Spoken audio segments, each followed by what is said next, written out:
ਧੰਨ ਸਤਿਗੁਰੂ ਗੁਰੂ ਅਮਰਦਾਸ ਸਾਹਿਬ ਜੀ ਮਹਾਰਾਜ ਚੱਲ ਰਹੀ ਲੜੀਵਾਰ ਕਥਾ ਵਿੱਚ ਪਾਵਨ ਪਵਿੱਤਰ ਉਪਦੇਸ਼ ਦੀ ਦਾਤ ਸਤਿਗੁਰੂ ਮਹਾਰਾਜ ਜੀ ਆਪਾਂ ਨੂੰ ਬਖਸ਼ਿਸ਼ ਕਰ ਰਹੇ ਹਨ। 51ਵਾਂ ਸ਼ਬਦ ਸਤਿਗੁਰੂ ਮਹਾਰਾਜ ਕਿਰਪਾ ਕਰ ਰਹੇ ਨੇ। ਸ੍ਰੀ ਰਾਗ ਮਹੱਲਾ ਤੀਜਾ। ਕਾਇਆ ਸਾਧੈ ਉਰਧ ਤਪ ਕਰੈ ਵਿਚੋਂ ਹਉਮੈ ਨਾ ਜਾਏ। ਸ੍ਰੀ ਰਾਗ ਤੀਸਰੇ ਪਾਤਸ਼ਾਹ ਫਰਮਾਉਂਦੇ ਨੇ, ਰਹਾਉ ਦੀਆਂ ਪੰਕਤੀਆਂ ਵਿੱਚ ਸ਼ਬਦ ਦਾ ਮੁੱਖ ਪ੍ਰਯੋਜਨ ਹੈ, ਸੁਣ ਮਨ ਮੇਰੇ ਭਜ ਸਤਿਗੁਰ ਸਰਣਾ। ਇਹ ਮੇਰਿਆ ਮਨਾ ਇਉਂ ਸੁਣ ਉਪਦੇਸ਼ ਗੁਰੂ ਦਾ। ਉਪਦੇਸ਼ ਸੁਣ ਕੇ ਸਤਿਗੁਰ ਦੀ ਸ਼ਰਨ ਵਿੱਚ ਪੈ ਕੇ ਪਰਮਾਤਮਾ ਦਾ ਭਜਨ ਕਰ। ਜਿਵੇਂ ਕਹਿੰਦੇ ਬਸ ਭੱਜ ਕੇ ਜਾ ਕੇ ਸ਼ਰਨ ਵਿੱਚ ਪੈ ਜਾ, ਹੋਰ ਕੋਈ ਚਾਰਾ ਨਹੀਂ। ਗੁਰ ਪ੍ਰਸਾਦੀ ਛੁਟਿਆ ਬਿਖ ਭਵਜਲ ਸ਼ਬਦ ਗੁਰ ਤਰਨਾ ਰਹਾਓ। ਇਸ ਕਰਕੇ ਸਤਿਗੁਰੂ ਮਹਾਰਾਜ ਕਹਿੰਦੇ ਨੇ ਕਿ ਗੁਰਾਂ ਦੀ ਕਿਰਪਾ ਨਾਲ ਹੀ ਬਚੀਦਾ। ਜੇ ਬਚੀਦਾ ਗੁਰਾਂ ਦੇ ਉਪਦੇਸ਼ ਕਰਕੇ ਇਹ ਵਿਉ ਰੂਪ ਸੰਸਾਰ ਸਮੁੰਦਰ ਤੋਂ ਜੀਵ ਦਾ ਤਰਨਾ ਹੁੰਦਾ। ਜੇ ਉਪਦੇਸ਼ ਦੇ ਵਿੱਚ ਹੀ ਰਹੇ, ਸਮੁੰਦਰ ਦੇ ਵਿੱਚ ਜਾ ਕੇ ਜੇ ਸਮੁੰਦਰੀ ਜਹਾਜ਼ ਦੇ ਵਿੱਚੋਂ ਕਿਤੇ ਬਾਹਰ ਨਿਕਲ ਕੇ ਡਿੱਗ ਪਵੇ ਸਮੁੰਦਰ ਵਿੱਚ, ਫਿਰ ਡੁੱਬਣਾ ਹੀ ਹੁੰਦਾ। ਕਿੰਨੀ ਔਖਿਆਈ ਤੰਗੀ ਹੋਵੇ, ਜਹਾਜ਼ ਦੇ ਵਿੱਚ ਹੀ ਰਹੇ। ਮਹਾਰਾਜ ਕਹਿੰਦੇ ਇਸੇ ਤਰ੍ਹਾਂ ਆਪਾਂ ਨੂੰ ਚਾਹੀਦਾ ਕਿ ਆਪਾਂ ਉਪਦੇਸ਼ ਦੇ ਦਾਇਰੇ ਦੇ ਵਿੱਚ ਹੀ ਰਹੀਏ, ਕਿਉਂਕਿ ਜਦੋਂ ਗੁਰੂ ਸਾਹਿਬ ਦੀ ਸਿਆਣਪ ਬੁੱਧੀ ਮਤ ਗੁਰਮਤ ਆਪਾਂ ਲੈਂਦੇ ਆ, ਉਦੋਂ ਤਾਂ ਆਪਾਂ ਨੂੰ ਦਾਇਰੇ ਵਿੱਚ ਰਹਿ ਕੇ ਤਰਨ ਦਾ ਬਹੁਤ ਸੌਖਾ ਢੰਗ ਤਰੀਕਾ ਮਿਲ ਜਾਂਦਾ। ਜਦੋਂ ਆਪਾਂ ਕਿਸੇ ਹੋਰ ਦੇ ਆਖੇ ਲੱਗ ਕੇ ਆਪਣੀ ਮਤ ਨੂੰ ਕੁਮਤ ਵਿੱਚ ਬਦਲ ਕੇ ਦੂਜੇ ਪਾਸੇ ਲੱਗ ਜਾਂਦੇ ਆ, ਉਦੋਂ ਤਰਨਾ ਬਹੁਤ ਔਖਾ ਹੁੰਦਾ। ਦੁਨੀਆ ਵਿੱਚ ਕੋਈ ਵੀ ਬੰਦਾ ਆਪਾਂ ਨੂੰ ਹੁਣ ਕਹਿ ਦੇਵੇ ਕਿ ਰੱਬ ਨਾਮ ਜਪਣ ਨਾਲ ਨਹੀਂ ਮਿਲਦਾ। ਸਤਿਗੁਰੂ ਕਹਿੰਦੇ ਹੋਰ ਜਿੰਨੇ ਸਾਧਨ ਬੰਦਿਆਂ ਦੇ ਬਣਾਏ ਹੋਏ ਨੇ, ਕਿਹੜੇ ਸਾਧਨ ਜਿਨ੍ਹਾਂ ਕਰਕੇ ਇਨਸਾਨ ਤਰ ਨਹੀਂ ਸਕਿਆ ਪਿਛਲੇ ਯੁੱਗਾਂ ਵਿੱਚ। ਕਾਇਆ ਸਾਧੈ ਉਰਧ ਤਪ ਕਰੈ। ਚਾਹੇ ਕਿੰਨੀ ਕਠਨ ਔਖੇ ਜਿਹੜੇ ਜਪ ਤਪ ਸੰਜਮ ਨੇ, ਸਾਧਨ ਕਰਕੇ ਕਾਇਆ ਸਰੀਰ ਨੂੰ ਜਿਹੜਾ ਸਾਧ ਲਵੇ, ਖਿੱਚ ਕੇ ਸਰੀਰ ਨੂੰ ਬਿਲਕੁਲ ਹੱਡੀਆਂ ਨਿਕਲ ਆਉਣ, ਪਤਲਾ ਹੋ ਜਾਵੇ, ਕਾਇਆ ਨੂੰ ਸਾਧਦਾ ਹੀ ਰਹੇ। ਨੇਤੀ ਧੋਤੀ ਕਰਮ ਕਰਕੇ 5-5 ਕਿਲੋ ਪਾਣੀ ਕੋਸਾ ਜਾ ਕਰਕੇ ਲੂਣ ਵਾਲਾ ਉਹ ਪੀ ਲੈਂਦੇ ਨੇ, ਬਾਹਰ ਕੱਢ ਦਿੰਦੇ ਨੇ। ਪੱਟੀ ਜੀ ਦਾ ਸਾਧਨ ਕਰਦੇ ਨੇ, ਇੱਕ ਨੱਕ ਰਾਹੀਂ ਪਾਣੀ ਬਾਹਰ ਕੱਢ ਦੇਣੇ, ਨੇਤੀ ਧੋਤੀ ਕਹਿੰਦੇ ਨੇ। ਸਰੀਰ ਦੀ ਸਾਧਨਾ ਕਰਨੀ, ਸਰੀਰ ਦੀ ਸਾਧਨਾ ਕਰਕੇ ਫਿਰ ਉਹ ਲੋਕ ਜਿਹੜੇ ਨੇ ਤਪ ਕਰਦੇ ਨੇ। ਸਿਰ ਹੇਠਾਂ ਕਰ ਲੈਣਾ, ਪੁੱਠੇ ਲਟਕ ਜਾਣਾ, ਉਰਧ ਤਪ ਕਰੈ। ਬਾਹਾਂ ਉਰਧ ਕਰਨੀਆਂ, ਉੱਚੀਆਂ ਬਾਹਾਂ ਕਰਕੇ ਤਪ ਕਰੇ। ਇਹ ਜਿਹੜੇ ਕਰਮ ਜਾਂ ਸਾਧਨਾ ਕਰਨ ਨਾਲ ਮਨ ਦੇ ਵਿੱਚੋਂ ਹਉਮੈ ਦੀ ਮੈਲ ਨਹੀਂ ਜਾਂਦੀ ਇਨਸਾਨ ਦੇ। ਕਿਉਂਕਿ ਦੇਖਣ ਵਾਲੀ ਗੱਲ ਇਹ ਹੈ ਕਿ ਜਿੰਨਾ ਵੀ ਇਨਸਾਨ ਔਗੁਣਾਂ ਦਾ ਭਰਿਆ ਹੋਵੇ, ਉਨੀ ਉਹਦੇ ਵਿੱਚ ਹਉਮੈ ਜ਼ਿਆਦਾ ਹੁੰਦੀ ਹੈ। ਤੇ ਜਿੰਨੀ ਸਤਿਗੁਰੂ ਦੇ ਅੰਦਰ ਗੁਣ ਨੇ, ਸ਼ੁਭ ਗੁਣ ਨੇ ਸਤਿਗੁਰਾਂ ਦੇ ਅੰਦਰ, ਸਤਿਗੁਰੂ ਜੀ ਦੇ ਅੰਦਰ ਸਭ ਤੋਂ ਵੱਧ ਨਿਮਰਤਾ ਹੈ। ਤਿੰਨਾਂ ਲੋਕਾਂ ਵਿੱਚ ਇੰਨੀ ਨਿਮਰਤਾ ਕਿਤੇ ਵੀ ਨਹੀਂ ਮਿਲਣੀ ਜਿੰਨੀ ਸਤਿਗੁਰੂ ਦੇ ਵਿੱਚ ਨਿਮਰਤਾ ਹੈ। ਆਪਾਂ ਕਿੰਨੇ ਔਗੁਣਾਂ ਦੇ ਭਰੇ ਆ ਵੇਖ ਲਓ, ਪਰ ਸਤਿਗੁਰੂ ਕਹਿੰਦੇ ਸੰਗਤ ਵੱਡੀ ਹੈ। ਸਤਿਗੁਰੂ ਕਦੇ ਸਿੱਖਾਂ ਦਾ ਇੰਨਾ ਸਤਿਕਾਰ ਕਰਦੇ ਨੇ, ਸਿੰਘਾਂ ਦਾ ਕਰਦੇ ਨੇ। ਕਈ ਵਾਰ ਤਾਂ ਆਪ ਨੂੰ ਵੀ ਇੰਨੀ ਸ਼ਰਮ ਆਉਂਦੀ ਵੀ ਆਪਾਂ ਦੇਖੋ ਇੰਨੀ ਔਗੁਣਾਂ ਦੇ ਭਰੇ ਆ, ਫਿਰ ਵੀ ਆਪਾਂ ਕਿੰਨੇ ਹਉਮੈ ਦੇ ਵਾਕ ਕਰਦੇ, ਹਉਮੈ ਬੋਲੀ ਜਾਂਦੇ, ਹਉਮੈ ਦੇ ਭਜਨ ਕਰਦੇ। ਸਤਿਗੁਰੂ ਇੰਨਾ ਕੁਝ ਕਰਨ ਤੋਂ ਬਾਅਦ ਵੀ ਕਹਿੰਦੇ ਨੇ, ਮੈਂ ਨਿਰਗੁਣੇ ਆਰੇ ਕੋ ਗੁਣ ਨਾਹੀ, ਆਪੇ ਤਰਸ ਪਏ ਹੋਈ। ਮਹਾਰਾਜ 10ਵੇਂ ਪਾਤਸ਼ਾਹ ਕਹਿੰਦੇ, ਇਨਹੀ ਕੀ ਕਿਰਪਾ ਕੇ ਸਜੇ ਹਮ ਹੈ, ਨਹੀਂ ਮੋਹ ਸੇ ਗਰੀਬ ਕਰੋੜ ਪਰੇ। ਇਹ ਜਿਹੜੀ ਸਤਿਗੁਰੂ ਮਹਾਰਾਜ ਤੋਂ ਆਪਾਂ ਨੇ ਇੱਕ ਵੱਡੀ ਚੀਜ਼ ਲੈਣੀ ਸੀ। ਕਿੱਥੇ ਇੰਨੇ ਗੁਰੂ ਗ੍ਰੰਥ ਸਾਹਿਬ ਦੇ ਵਿੱਚ ਲੈ ਕੇ ਇੱਕ ਓੰਕਾਰ ਤੋਂ 18, 10, 20 ਤੱਕ ਇੱਕ ਵੀ ਕੋਈ ਔਗਣ ਨਹੀਂ ਕੱਢ ਸਕਦਾ। ਗੁਣਾਂ ਦਾ ਸਮੁੰਦਰ ਹੈ ਸਤਿਗੁਰੂ, ਫੇਰ ਵੀ ਗੁਰਾਂ ਵਿੱਚ ਇੰਨੀ ਨਿਮਰਤਾ। ਇੱਕ ਪਾਸੇ ਸਾਡੇ ਸਰੀਰ ਦੇ ਪੈਰਾਂ ਤੋਂ ਲੈ ਕੇ ਸਿਰ ਤੱਕ ਔਗਣੀ ਔਗਣ ਭਰੇ ਹੋਏ ਨੇ। ਹਮ ਅਵਗੁਣ ਭਰੇ ਏਕ ਗੁਣ ਨਾਹੀ। ਸਾਡੇ ਅੰਦਰ ਅਤੀ ਬਹੁਤ ਉੱਚੀ ਹਉਮੈ ਹੀ ਹਉਮੈ ਭਰੀ ਹੋਈ ਹੈ। ਹੁਣ ਸਤਿਗੁਰੂ ਮਹਾਰਾਜ ਕਹਿੰਦੇ ਨੇ, ਪਿਆਰਿਓ ਮੇਰੇ ਕੋਲੋਂ ਸਿੱਖ ਲਓ। ਕਹਿੰਦੇ ਸਤਿਗੁਰੂ ਕਹਿੰਦੇ ਤੁਸੀਂ ਮੈਥੋਂ ਸਿੱਖੋ। ਸਾਡੇ ਅੰਦਰ ਕਿੰਨੀ ਨਿਮਰਤਾ, ਗੁਰਾਂ ਦੇ ਇਤਿਹਾਸ ਨੂੰ ਸੁਣ ਕੇ, ਗੁਰਾਂ ਦੀਆਂ ਸਾਖੀਆਂ ਸੁਣ ਕੇ ਆਪਣੇ ਅੰਦਰ ਆਪਾਂ ਨਿਮਰਤਾ ਨੂੰ ਪੈਦਾ ਕਰੀਏ। ਅਧਿਆਤਮ ਕਰਮ ਜੇ ਕਰੇ ਨਾਮ ਨਾ ਕਬਹੀ ਪਾਏ। ਅਧਿਆਤਮ ਕਰਮ ਤਿੰਨ ਆਤਮਾ ਨੇ, ਇੱਕ ਤਾਂ ਗੌਣ ਆਤਮਾ, ਇੱਕ ਹੈਗੀ ਹੈ ਮਿਥਿਆ ਆਤਮਾ, ਇੱਕ ਹੈਗੀ ਮੁੱਖ ਆਤਮਾ। ਗੌਣ ਆਤਮਾ ਤਾਂ ਆਪਣੇ ਸੰਬੰਧੀ ਸਾਰੇ ਜਿਹੜੇ ਨੇ ਗੌਣ ਆਤਮਾ ਹੈ। ਮਿਥਿਆ ਆਤਮਾ ਸਾਡਾ ਸਰੀਰ ਹੈ। ਮੁੱਖ ਆਤਮਾ ਸਾਡੇ ਸਰੀਰ ਦੇ ਅੰਦਰ ਸਾਖੀ ਚੇਤਨ ਜੋ ਬ੍ਰਹਮ ਹੈ। ਜਿਹੜੇ ਬੰਦੇ ਗੌਣ ਆਤਮਾ ਜਾਂ ਮਿਥਿਆ ਵਾਸਤੇ ਕਰਮ ਕਰਦੇ ਨੇ ਉਹ ਪੁਰਸ਼ ਨਾਮ ਨੂੰ ਪ੍ਰਾਪਤ ਨਹੀਂ ਕਰ ਸਕਦੇ। ਇਹਨੂੰ ਕਹਿੰਦੇ ਅਧਿਆਤਮ ਕਰਮ ਕਰਨਾ। ਰਿਸ਼ਤੇਦਾਰਾਂ ਸੰਬੰਧੀਆਂ ਲਈ ਜਿਹੜਾ ਕੰਮ ਕਰਨਾ ਜਾਂ ਆਪਣੇ ਸਰੀਰ ਵਾਸਤੇ ਜਿਹੜਾ ਕਰਮ ਕਰਨਾ, ਇਹਦੇ ਨਾਲ ਨਾਮ ਦੀ ਪ੍ਰਾਪਤੀ ਨਹੀਂ ਹੁੰਦੀ। ਨਾਮ ਦੀ ਪ੍ਰਾਪਤੀ ਹੁੰਦੀ ਆਪਾਂ ਅੰਤਰਾਤਮੇ ਜਾਣਾ ਆਪਣੇ। ਕਿਉਂਕਿ ਅੱਜ ਦੇ ਯੁੱਗ ਵਿੱਚ ਦੇਖਿਆ ਜਾਵੇ ਤਾਂ ਸਾਰੇ ਲੋਕ ਸਰੀਰ ਦੇ ਨਾਲ ਜ਼ਿਆਦਾ ਜੁੜੇ ਹੋਏ ਨੇ, ਰਿਸ਼ਤੇਦਾਰ ਨਾਲ ਜ਼ਿਆਦਾ ਜੁੜੇ ਹੋਏ ਨੇ, ਸੰਬੰਧੀਆਂ ਨਾਲ ਜ਼ਿਆਦਾ ਜੁੜੇ ਹੋਏ ਨੇ, ਦੋਸਤਾਂ ਨਾਲ ਜ਼ਿਆਦਾ ਜੁੜੇ ਹੋਏ ਨੇ। ਸਤਿਗੁਰੂ ਨੇ ਜਿਹੜੀ ਸਾਨੂੰ ਬਹੁਤ ਬਾਰੀਕੀ ਦੀ ਇੱਕ ਚੀਜ਼ ਸਮਝਾਈ ਸੀ, ਉਹ ਸੀ ਸਰੀਰ ਨੂੰ ਛੱਡ ਕੇ ਆਤਮਿਕ ਤੌਰ ਤੇ ਆਪਾਂ ਜ਼ਿੰਦਗੀ ਨੂੰ ਜਿਉਣਾ ਸੀ। ਪਰ ਆਤਮਿਕ ਤੌਰ ਤੇ ਜ਼ਿੰਦਗੀ ਜਿਉਣ ਦੀ ਬਜਾਏ ਸਾਰੇ ਜਾਣੇ ਜਿਹੜੀ ਹੈ ਜ਼ਿੰਦਗੀ ਦੂਸਰੇ ਪੱਖ ਦੀ ਜਿਉਈ ਜਾਂਦੇ ਨੇ। ਮਹਾਰਾਜ ਫਿਰ ਸਾਨੂੰ ਕਿਰਪਾ ਕਰਕੇ ਦੱਸੋ ਅਸੀਂ ਕੀ ਕਰੀਏ। ਗੁਰ ਕੈ ਸ਼ਬਦ ਜੀਵਤ ਮਰੈ ਹਰ ਨਾਮ ਵਸੈ ਮਨ ਆਏ। ਕਹਿੰਦੇ ਗੁਰੂ ਸਾਹਿਬ ਦੇ ਉਪਦੇਸ਼ ਕਰਕੇ ਜਿਹੜਾ ਨਾ ਜੀਵਤ ਭਾਵ ਤੋਂ ਮਰ ਜਾਵੇ। ਜੀਵਤ ਭਾਵ ਗੁਰ ਕੈ ਸ਼ਬਦ ਜੀਵਤ ਮਰੈ, ਇਹ ਜਿਹੜਾ ਸਮਝਣਾ ਹੈ ਕਿ ਮੈਂ ਫਲਾਨਾ ਹਾਂ, ਮੇਰੀ ਫਲਾਨੀ ਜਾਤ ਹੈ, ਫਲਾਨਾ ਮੇਰਾ ਅਹੁਦਾ ਹੈ, ਫਲਾਨਾ ਮੇਰੇ ਕੋਲ ਆ ਹੈ, ਆਪਣੀ ਹਉਮੈ ਦਾ ਤਿਆਗ ਕਰਨਾ, ਆਪਣੇ ਆਪ ਵਿੱਚ ਖਤਮ ਹੋ ਜਾਣਾ। ਅਤੇ ਫਿਰ ਸਤਿਗੁਰੂ ਕਹਿੰਦੇ ਹਰੀ ਦਾ ਨਾਮ ਹਿਰਦੇ 'ਚ ਆ ਕੇ ਵਸਦਾ। ਜੇ ਗੁਰਾਂ ਦੇ ਉਪਦੇਸ਼ ਕਰਕੇ ਜੀਵਤ ਭਾਵ ਤੋਂ ਮਰ ਜਾਵੇ, ਆਪਣਾ ਆਪ ਖਤਮ ਕਰਨਾ ਆਪਾਂ ਨੇ। ਤੇ ਇਹ ਦੇਖ ਲਓ ਭਈ ਆਪਣਾ ਆਪ ਖਤਮ ਆਪਣੇ ਵਿੱਚੋਂ ਕਿੰਨਾ ਕੁ ਹੋਇਆ। ਉਲਟਾ ਆਪਣਾ ਆਪ ਸਾਡਾ ਅੱਗੇ ਨਾਲੋਂ ਜ਼ਿਆਦਾ ਉੱਭਰਿਆ।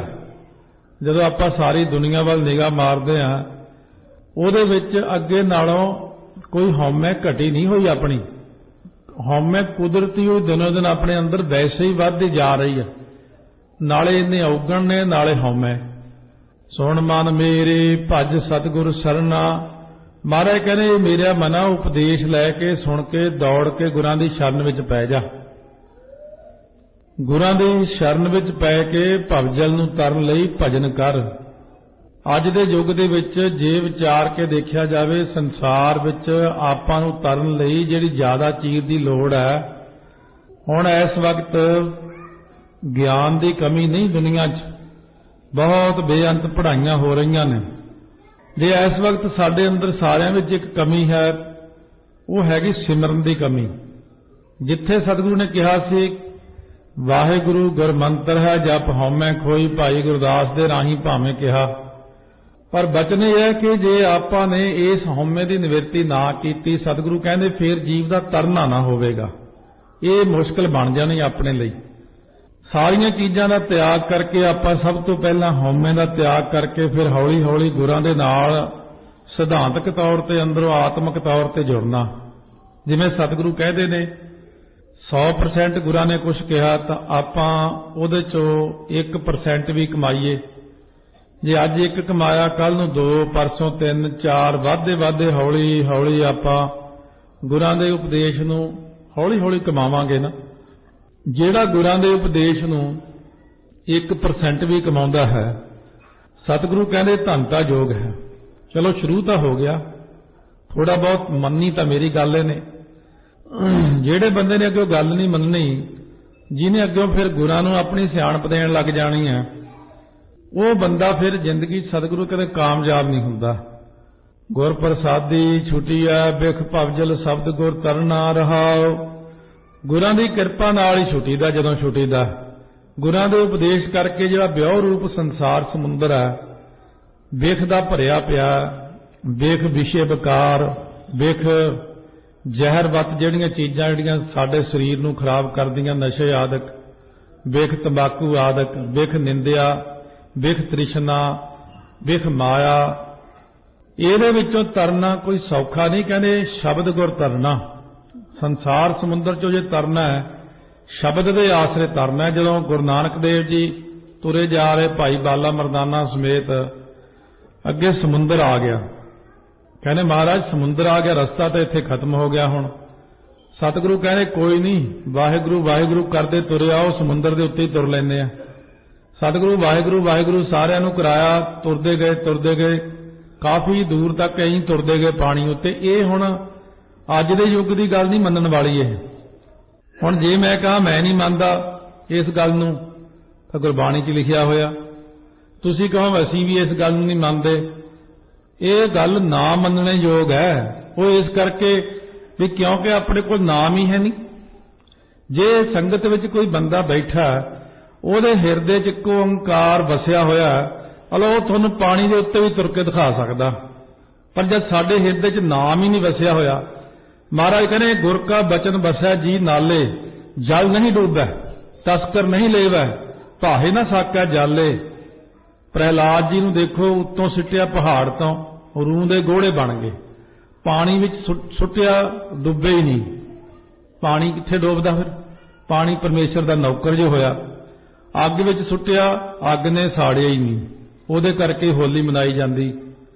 ਪ੍ਰਹਿਲਾਦ ਜੀ ਨੂੰ ਜ਼ਹਿਰ ਦਿੱਤਾ, ਜ਼ਹਿਰ ਦਾ ਅਸਰ ਹੀ ਨਹੀਂ ਪਿਆ ਉਹਦੇ ਤੇ। ਪ੍ਰਹਿਲਾਦ ਜੀ ਨੂੰ ਤਲਵਾਰ ਨਾਲ ਕੱਟਿਆ, ਤਲਵਾਰ ਵਿੱਚ ਦੀ ਲੰਘ ਗਈ, ਤਲਵਾਰ ਨੇ ਕੱਟਿਆ ਹੀ ਨਹੀਂ।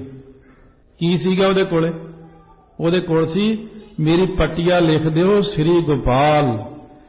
ਪ੍ਰਹਿਲਾਦ ਜੀ ਦੇ ਹਿਰਦੇ 'ਚ ਨਾਮ ਦਾ ਵਾਸਾ ਸੀ। ਜਿਸ ਇਨਸਾਨ ਦੇ ਹਿਰਦੇ 'ਚ ਨਾਮ ਦਾ ਵਾਸਾ ਹੈ ਉਹ ਨਹੀਂ ਡੁੱਬਦਾ।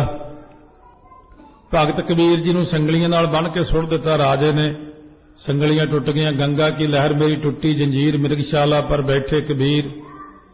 ਇਸ ਕਰਕੇ ਜਿਹੜੇ ਹੁਣ ਆਪਾਂ ਬਚਨ ਸੁਣ ਰਹੇ ਸੀ ਕਿ ਸਰਸਾ ਤੋਂ ਪਾਰ ਹੋਏ ਸੀ ਸਿੰਘ, ਬਹੁਤ ਸਾਰੇ ਰੁੜ ਗਏ ਸੀ।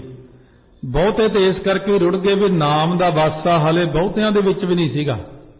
ਪੂਰਨ ਪੁਰਖ ਜਿਹੜੇ 40 ਸੀ, ਚਮਕੌਰ ਦੀ ਗੜੀ 'ਚ ਲੜੇ, 40 ਦੇ 40 ਉਹ ਬ੍ਰਹਮ ਗਿਆਨੀ ਸੀ। ਉਹ ਇਹ ਇੱਕ ਸੋਚਣ ਵਾਲੀ, ਵਿਚਾਰ ਵਾਲੀ ਗੱਲ ਹੁੰਦੀ ਆ ਕਿ ਸਿਦਕ ਉਦੋਂ ਡੋਲਦਾ ਜਦੋਂ ਹਿਰਦੇ 'ਚ ਨਾਮ ਦਾ ਵਾਸਾ ਨਹੀਂ। 660 ਜਾਣੇ ਨੇ ਵਿਦਾਵਾ ਦੇਤਾ ਇਸੇ ਕਰਕੇ ਹੀ ਕਿ ਹਲੇ ਨਾਮ ਦਾ ਵਾਸਾ ਨਹੀਂ। ਜੇ ਨਾਮ ਦਾ ਵਾਸਾ ਹੁੰਦਾ ਜਵਾਬ ਨਾ ਦਿੰਦੇ। ਨਾਮ ਦੇ ਹਿਰਦੇ 'ਚ ਵਸਣ ਕਰਕੇ ਸਿੱਖ ਮਰਨੋਂ ਡਰਦਾ ਹੀ ਨਹੀਂ, ਕਿਉਂਕਿ ਉਹਨੂੰ ਪਤਾ ਮਰਨਾ ਜੰਮਣਾ ਵਾਹਿਗੁਰੂ ਦੇ ਹੱਥ ਵੱਸ ਹੀ ਹੈ, ਤੇ ਬੰਦਾ ਕੋਈ ਮੈਨੂੰ ਮਾਰ ਹੀ ਨਹੀਂ ਸਕਦਾ, ਪਾਣੀ ਮੈਨੂੰ ਡੋਬ ਨਹੀਂ ਸਕਦਾ। ਭਾਈ ਵਿਧੀ ਚੰਦ ਇਸੇ ਕਰਕੇ ਤਾਂ ਮੱਚਦੇ ਭੱਠ 'ਚ ਵੜ ਗਏ ਭੱਜ ਕੇ। ਇਧਰੋਂ ਸਤਿਗੁਰਾਂ ਨੇ ਫਿਰ ਨਾਮ ਦੇ ਆਸਰੇ ਕਰਕੇ ਤਾਂ ਕਿਹਾ ਪਾਣੀ ਲਿਆਓ ਮੇਰੇ ਉੱਤੇ, ਪਾਣੀ ਪਾਓ ਲਿਆ ਕੇ। ਭਾਈ ਵਿਧੀ ਚੰਦ ਮੱਚਦੇ ਭੱਠ 'ਚ ਵੜ ਗਿਆ, ਕਿਉਂਕਿ ਰੋਮ ਰੋਮ ਜਾਪ ਚੱਲਦਾ ਸੀ, ਅੱਗ ਨੇ ਸਾੜਨਾ ਹੀ ਨਹੀਂ ਸੀ ਉਹਨੂੰ। ਜਦੋਂ ਤੱਕ ਨਾਲੇ ਮੌਤ ਆਈ ਨਹੀਂ ਹੁੰਦੀ, ਉਦੋਂ ਆਪਾਂ ਨੂੰ ਕੋਈ ਕਿਤੇ ਵੀ ਸੁੱਟ ਦੇਵੇ, ਉਦੋਂ ਤੱਕ ਮੌਤ ਆਉਂਦੀ ਹੀ ਨਹੀਂ, ਕਿਉਂਕਿ ਲਿਖਿਆ ਹੀ ਨਹੀਂ ਹੋਇਆ ਪ੍ਰਮਾਤਮਾ ਨੇ ਮਰਨਾ।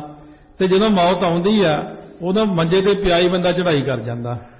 ਇਸ ਕਰਕੇ ਸਤਿਗੁਰੂ ਮਹਾਰਾਜ ਕਹਿੰਦੇ ਨੇ ਤ੍ਰੈ ਗੁਣ ਸਭਾ ਧਾਤ ਹੈ, ਦੂਜਾ ਭਾਉ ਵਿਕਾਰ। ਇਹ ਜਿਹੜੇ ਸਾਰੇ ਜੀਵ ਨੇ ਤ੍ਰਿਗੁਣਾਤਮਕ ਮਾਇਆ ਵੱਲ ਹੀ ਦੌੜੇ ਫਿਰਦੇ, ਰਜੋ ਤਮੋ ਸਤੋ ਵੱਲ। ਤ੍ਰਿਗੁਣ ਆਤਮਕ ਸਾਰਾ ਪਰਪੰਚ ਹੀ ਜਿਹੜਾ ਨਾ ਸੰਸਾਰ, ਇਹ ਖਤਮ ਹੋ ਜਾਣ ਵਾਲਾ ਹੈ, ਨਾਸ ਹੋ ਜਾਣ ਵਾਲਾ ਹੈ। ਜਿਵੇਂ ਅੱਜ ਹੀ ਸਾਇੰਸਦਾਨਾਂ ਨੇ ਨਵੀਂ ਚੀਜ਼ ਹੁਣ ਫਿਰ ਉਹਨਾਂ ਦੀ ਇੱਕ ਸੂਈ ਜੀ ਹੁੰਦੀ ਆ, ਉਹ 12 ਵਜਣ 'ਚ ਉਹ ਦਿਖਾਉਂਦੇ ਨੇ ਵੀ ਹੁਣ 7 ਮਿੰਟ ਰਹਿ ਗਏ ਨੇ। ਕੋਈ ਉਹਨਾਂ ਦਾ ਸਿਸਟਮ ਜਿਹਾ ਬਣਾਇਆ ਹੋਇਆ, ਉਹ ਸਿਸਟਮ ਦੇ ਮੁਤਾਬਕ ਦੁਨੀਆ ਵਿੱਚ ਪਰਲੋਂ ਆਉਣ ਦਾ ਟਾਈਮ ਹੋਰ ਘਟ ਗਿਆ। ਸਾਇੰਸਦਾਨਾਂ ਨੇ ਸਿੱਧ ਕੀਤਾ। ਵੈਸੇ ਪਰਲੋਂ ਆਉਣ ਦਾ ਟਾਈਮ ਸੀ 1000 ਸਾਲ ਤੱਕ।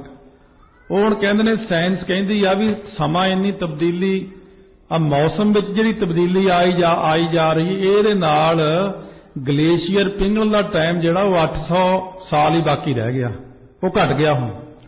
ਤੇ ਜੇ ਇਸੇ ਤਰ੍ਹਾਂ ਦੁਨੀਆ ਦੇ ਅੰਦਰ ਗਰਮੀ ਵੱਧਦੀ ਰਹੀ, ਉਹ ਟਾਈਮ ਹੋਰ ਘਟ ਜਾਵੇਗਾ। ਇਸ ਕਰਕੇ ਸਤਿਗੁਰੂ ਮਹਾਰਾਜ ਸੱਚੇ ਪਾਤਸ਼ਾਹ ਕਹਿੰਦੇ ਸਾਰਾ ਪ੍ਰਪੰਚ ਹੀ ਨਾਸ ਹੋ ਜਾਣ ਵਾਲਾ ਹੈ। ਇਹਦੇ ਵਿੱਚ ਦਵੈਤ ਭਾਵ ਇਹੀ ਹੈ ਕਿ ਵਿਕਾਰਾਂ ਦੀ ਉਤਪਤੀ ਕਰਨ ਵਾਲਾ ਜਿਹੜਾ, ਕਿਉਂਕਿ ਦਵੈਤ ਭਾਵ ਕਰਕੇ ਮਨ ਦੇ ਅੰਦਰ ਵਿਕਾਰ ਪੈਦਾ ਹੁੰਦੇ ਨੇ। ਮਹਾਰਾਜ ਸੱਚੇ ਪਾਤਸ਼ਾਹ ਕਹਿੰਦੇ ਪੰਡਿਤ ਪੜ੍ਹੈ ਬੰਧਨ ਮੋਹ ਬਾਧਾ ਨਹਿ ਬੂਝੈ ਵਿਖਿਆ ਪਿਆਰ। ਹੁਣ ਸਤਿਗੁਰੂ ਮਹਾਰਾਜ ਕਿਸੇ ਦੀ ਨਿੰਦਾ ਨਹੀਂ ਕਰਦੇ, ਕਿਸੇ ਨੂੰ ਮਾੜਾ ਨਹੀਂ ਕਹਿੰਦੇ।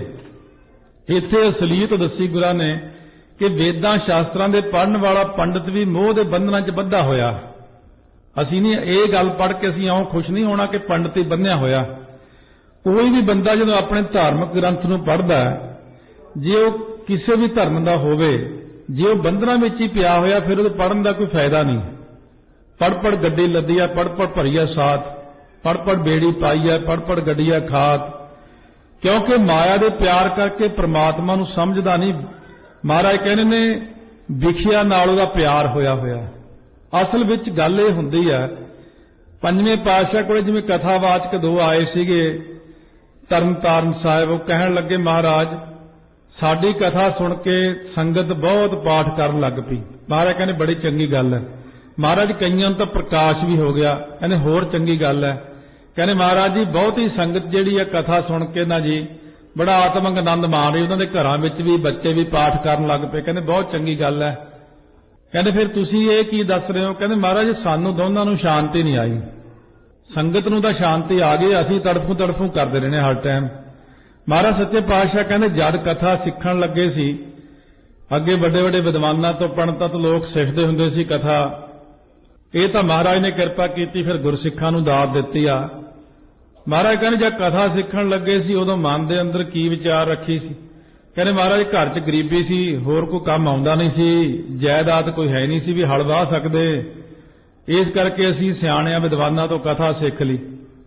असीं कथा करदे सी बड़ी सोहणी, संगत सानूं हौली हौली माया देण लगी, कपड़ा लीड़ा खाना पीना मान इज्जत सत्कार, घर बार सोहणे बन गए, साधन बन गए सारे।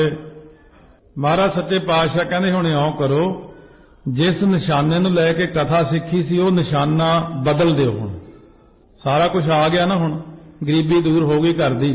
कहंदे हाँ जी। कहंदे हुण परमेश्वर दी प्राप्ति लई कथा करो। ਜਿਹੜੀ कथा संगत नूं सुणाउंदे हो ਉਹ ਆਪਣੇ ਕੰਨਾਂ ਵਿੱਚ ਵੀ ਸੁਣੋ, ਅਤੇ संगत कमा के ही शांति प्राप्त करदी। संगत कथा सुन के मन ਦੀ कमाउंदी, ਤੁਸੀਂ भी कथा नूं सुन के फिर ਮੰਨਿਆ ਤੇ कमाया करो। इस करके सतगुरु कहते पंडा बुद्धि वाला जिहड़ा हुंदा उहनूं पंडित कहंदे ने। कोई भी पंडा बुद्धि वाला इंसान जिहड़ा बहुत ज्यादा पढ़ लिख के जे पैसे विच ही प्यार आ उहदा, तां फिर उहदा कोई फायदा तां ना होया पढ़े दा। विद्या विचारी तां परोपकारी। कहंदे आओ फिर सतगुरु नूं मिलीए आपां। सतगुरु नूं मिल के की मिलेगा जी? सतगुरु मिलिया त्रिकुटी छूटा चौथा पद मुक्त द्वार। कहंदे सतगुरां नाल मिल के जिहड़ा त्रिकुटी बंदे दी छुट जांदी। ਕਿਹੜੀ? ਧਿਆਤਾ ਧਿਆਨ ਤੇ ਗਿਆਤਾ ਗਿਆਨ ਗੇ ਰੂਪ ਤ੍ਰਿਕੁਟੀ ਛੁੱਟ ਜਾਂਦੀ ਬੰਦੇ ਦੀ। ਇੱਕ ਤਾਂ ਉਹ ਮੈਂ ਜਿਹਨੂੰ ਧਿਆਉਂਦਾ ਹਾਂ, ਇੱਕ ਤੇ ਮੈਂ ਆ, ਇੱਕ ਉਹ ਹੈ, ਦੋ ਹੋ ਗਏ ਅਸੀਂ। ਇੱਕ ਮੈਂ ਜਿਹਦਾ ਧਿਆਨ ਧਰਦਾ, ਧਿਆਤਾ ਧਿਆਨ ਤੇ ਧਿਆਉਣ ਵਾਲਾ। ਮੇਰੇ ਅੰਦਰ ਇਹ ਵਖਰੇਵਾਂ ਹੈ ਕਿ ਮੈਂ ਉਸ ਵਾਹਿਗੁਰੂ ਨੂੰ ਯਾਦ ਕਰਦਾ। ये जिहड़ा है ना, जब हम होते तब तू नाही, अब तू ही मैं नाही च चले जाना। जदों ये त्रिकुटी साडी छुट गई, ज्ञाता ज्ञान गे दी, ध्याता ध्यान ते दी, अते मुक्ति दा दरवाजा जो चौथा तुरिया पद है उहदी प्राप्ति हुंदी। रजो तमो सतो तीन गुणा तो जीव मुक्त हुंदा। भगती तां कोई करदा ही नहीं। आ देखो अपना हुण हाल, जिहड़ा इस वक्त हाल है कौम दा, वो क्यों माड़ा? क्यों लोकां अंदर किंतु परंतु तर्का ईर्खा द्वेष भरे ही पिया सारा कुछ। वो इसे करके कि सिमरन लाउंदी तां कोई चीज लभदी नहीं, किते नितनेम ही नहीं पूरा हो रहा। सिमरन किसी ने की करना? अमृत वेला हरेक ही रोंदा कि अमृत वेले नहीं उठिया जांदा, अते हर वक्त नितनेम करन नूं किसे कोल टाइम, बड़े बिजी आ जी। ते फिर बनूगा की? जे सारी कौम कम्मां 'च ही बिजी हो गई ना, मेरा ख्याल एक दिन गुरु ग्रंथ साहिब नूं चौर करने वाला ना कोई रहूगा। फिर सारे कामां 'च ही लग जिओ। इन्ना ज्यादा काम नहीं करना आपां ने, इन्ना ज्यादा पैसा नहीं कमाउणा, इन्नी ज्यादा आपां हौली हौली महाराज नूं, सच्चे पातशाह नूं, गुरु घर नूं, गुरबाणी नूं, नितनेम नूं, अमृत नूं तलांजलि दे दित्ती। सारी संगत नूं जे चैक करिए भी किन्नियां दे 5 ककार पाए ने, फिर होर थोड़े निकलणगे। आउंदियां सालां 'च साडी तां गिणती घट जूगी। ਉਹ ਕਿੰਨੇ ਜਾਣਿਆਂ ਨੂੰ 5 ਬਾਣੀਆਂ ਕੰਠ ਹੈ ਸੰਗਤ ਵਿੱਚ, ਜਪਜੀ ਸਾਹਿਬ ਨਹੀਂ ਕੰਠ ਹੋਣਾ ਬਹੁਤਿਆਂ ਨੂੰ। ਤਾਂ ਜਿਹਨੂੰ ਪੁੱਛ ਲਓ ਉਹ ਜੀ ਫਿਰ ਮੈਂ ਇੱਧਰ ਤਾਂ ਇੰਗਲਿਸ਼ ਹੀ ਪੜ੍ਹਦੇ ਆ ਨਾ ਜੀ, ਅਸੀਂ ਫਿਰ ਪੰਜਾਬੀ ਨਹੀਂ ਆਉਂਦੀ, ਫਿਰ ਅਸੀਂ ਕੀ ਕਰੀਏ? ਪੰਜਾਬੀ ਨਹੀਂ ਆਉਂਦੀ, ਧਰਨਾ ਨਹੀਂ ਹੈ। ਇੰਗਲਿਸ਼ ਵਿੱਚ ਵੀ ਜਪਜੀ ਸਾਹਿਬ ਹੈਗਾ ਲਿਖਿਆ ਹੋਇਆ। ਅਸੀਂ ਇੰਗਲਿਸ਼ ਵਿੱਚ ਟਰਾਂਸਲੇਸ਼ਨ ਕਰਾਈ ਜਪਜੀ ਸਾਹਿਬ ਦੀ, ਉਹ ਸੀੜੀਆਂ ਪਤਾ ਨਹੀਂ ਤੁਹਾਡੇ ਕੋਲ ਇੱਥੇ ਆਈਆਂ ਕਿ ਨਹੀਂ, ਪੰਜਾਂ ਬਾਣੀਆਂ ਦੀ ਟਰਾਂਸਲੇਸ਼ਨ कराई है, ਰਹਿ ਰਾਸ ਕੀਰਤਨ ਸੋਹਲੇ ਦੀ कराई है। इस करके आपां जे इन्हां गल्लां विच पए रहे ना, महाराज कहते भाई नाम तो बिना तर नहीं होना है। हुण बंदा कहे मेरे कोल जहाज की टिकट आ, जहाज की टिकट लैके तुसीं एयरपोर्ट ते चले जाओ, कहंदे जहाज ही नहीं आया। टिकट नाल तां नहीं तरना, टिकट ते बह के जाना, किते जहाज ही है नहीं। पानी वाला जहाज ना होवे ते बंदा पानी ते तरूगा किवें? सतगुरु महाराज कहने पैसा पदार्थ जिन्ना मर्जी इकट्ठा कर लो, नाम रूपी जहाज तो बिना संसार सागर तर नहीं होना। भावें जिन्ने मर्जी घर बना लो, कारां बना लो, न्याणे पढ़ा लो, सब काम कर लो, ये तां एक छोटा जिहा फर्ज है तुहाडा। इन्हां फर्जां दे नाल आपां संसार सागर तो तर नहीं सकदे। आ हुण एक तरीका दसीदा सारे परिवारां नूं बई 32 माला मूल मंत्र दीयां रोज करनियां, कहंदे बहुत औखीआं। किन्ने जी हो बई? कहंदे 6 जाने हैं, फिर सौखा ही काम है। 6 माला सारे जने रोज कर लो, 36 माला घर च हो गईयां। 6 जपजी साहब कर लो, नहीं तो 6 माला जे मूल मंत्र दियां करिए, सारा टब्बर मिल के करे, अपना पार उतारा सिर्फ मूल मंत्र वाहिगुरू मंत्र नाल ते गुरबाणी नाल होना, ते उहदा पार उतारा नहीं होना। फिर बहुत ज्यादा आपां दुखी होवांगे इस गल नूं लै के। गुर ते मार्ग पाईआ चूकै मोह गुबार। जे गुरां दे उपदेश नाल ज्ञान ते भगती रूप राह पाईए ना, ਉਹਦੇ ਉੱਤੇ ਤੁਰੀਏ ਤਾਂ ਮੋਹ ਗਵਾਰ ਹੁੰਦਾ ਘੁੱਪ ਗਾੜਾ ਹਨੇਰਾ ਗਿਆਨਤਾ ਦਾ। ਇਸ ਵਕਤ ਜਿਹੜੇ ਆਪਣੇ ਪੰਥ ਵਿੱਚ ਸਿਰਮੌਰ ਬਹੁਤ ਜ਼ਿਆਦਾ ਤਕੜੇ ਅਭਿਆਸੀ ਬੈਠੇ ਨੇ, ਜਿਨ੍ਹਾਂ ਨੂੰ ਤ੍ਰਿਕਾਲਦਰਸ਼ੀ ਕਿਹਾ ਜਾ ਸਕਦਾ, ਸਭ ਕੁਝ ਦਿਖ ਹੀ ਜਾਂਦਾ ਉਹਨਾਂ ਨੂੰ, ਪਰ ਦੇਖੋ ਉਹਨਾਂ ਦੇ ਦੇਖਦਿਆਂ ਦੇਖਦਿਆਂ ਦੁਨੀਆ ਡੁੱਬ ਰਹੀ ਹੈ। ਉਹਨਾਂ ਦੇ ਦੇਖਦਿਆਂ ਦੇਖਦਿਆਂ ਬੰਦੇ ਸਾਰੇ ਡੁੱਬ ਰਹੇ ਨੇ। ਜੇ ਉਹਨਾਂ ਨੂੰ ਕਹੀਏ ਕੁਝ ਕਰੋ, ਕਹਿੰਦੇ ਕੀ ਕਰ ਸਕਦੇ ਆ? ਨਿਰੰਕਾਰ ਦਾ ਹੁਕਮ ਹੀ ਨਹੀਂ, ਪਰਮਾਤਮਾ ਦਾ ਹੁਕਮ ਨਹੀਂ, ਸ਼ਕਤੀ ਦਿਖਾਉਣੀ ਨਹੀਂ ਕੋਈ, ਤੇ ਇਹਨਾਂ ਨੂੰ ਸਹੀ ਰਾਹ ਕੌਣ ਲਾਊਗਾ? ਹਰੇਕ ਬੰਦਾ ਗਲਤ ਮਾਰਗ ਉੱਤੇ ਚੱਲਿਆ। ਔਰ ਸਿੱਖਿਆ ਉਹ ਕਲਯੁਗ ਐਸਾ ਕਿ ਸਿੱਖਿਆ ਉਲਟੀ ਆ ਕੇ ਸਾਨੂੰ ਦਿੰਦੇ ਆ, ਆਹ ਗੱਲ ਨਹੀਂ ਕਹਿਣੀ ਸੀ, ਆਹ ਗੱਲ ਠੀਕ ਨਹੀਂ ਹੈ, ਫਲਾਣੇ ਦਾ ਨਾਂ ਕਿਉਂ ਲੈਤਾ ਕਥਾ 'ਚ, ਅਵਤਾਰ ਕਿਸੇ ਦਾ ਨਾਂ ਲੈ ਦਈਏ, ਉੱਥੇ ਹੀ ਉਹ ਪਤਾ ਨਹੀਂ ਕੀ ਹੋ ਜਾਂਦਾ, ਵਿੰਗ ਬਲ ਖਾ ਕੇ ਥੱਲੇ ਡਿੱਗ ਪੈਂਦੇ, ਉਹਦਾ ਨਾਂ ਕਿਉਂ ਲੈਤਾ? ਗੁਰੂ ਗ੍ਰੰਥ ਸਾਹਿਬ ਦੇ ਵਿੱਚ ਤਾਂ ਸਾਰਿਆਂ ਦਾ ਨਾਂ ਲਿਆ ਹੋਇਆ, ਜੇ ਕਥਾਵਾਚਕ ਕਹਿ ਦੇਵੇ ਫਿਰ ਉੱਥੇ ਹੀ ਧੂੰਆਂ ਚੜ ਜਾਂਦਾ, ਪਤਾ ਨਹੀਂ ਕੀ ਹੋ ਜਾਂਦਾ। ਫਿਰ ਇਸ ਕਰਕੇ ਇਹਨਾਂ ਧਿਆਨ ਕਰਨਾ ਕਿ ਸਾਰਿਆਂ ਵਿੱਚ ਵਾਹਿਗੁਰੂ ਦੀ ਜੋਤ ਹੈ, ਜਿਹੜੀ ਆਪਣੀ ਗੁਰੂ ਗ੍ਰੰਥ ਸਾਹਿਬ ਦੇ ਵਿੱਚ ਰੀਤੀ ਲਿਖੀ ਹੋਈ ਆ, ਆਪਾਂ ਉਹਦੇ ਮੁਤਾਬਕ ਆਪਣੇ ਜੀਵਨ ਨੂੰ ਢਾਲਣਾ, ਨਾ ਕਿ ਆਪਾਂ ਆਪਣੀ ਸੋਚ ਮੁਤਾਬਕ ਚੱਲਣਾ।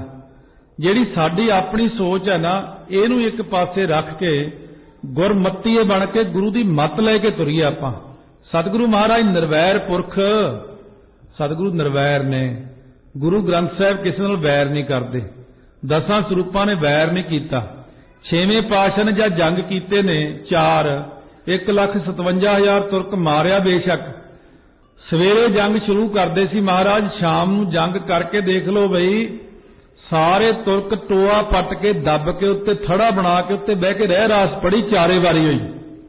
ਮਹਾਰਾਜ ਇਹ ਰਹਿ ਰਾਸ ਉੱਤੇ ਪੜੀ, ਕਹਿੰਦੇ ਇਹਨਾਂ ਦਾ ਵੀ ਭਲਾ ਕਰ ਦਈਏ। ਹੁਣ ਕਹਿੰਦੇ ਮੇਰਾ ਇਹਨਾਂ ਨਾਲ ਕੋਈ ਵੈਰ ਥੋੜੀ ਸੀ, ਇਹ ਤਾਂ ਆਪਾਂ ਜ਼ੁਲਮ ਦਾ ਨਾਸ਼ ਕਰਨਾ, ਬੰਦਿਆਂ ਦਾ ਨਹੀਂ।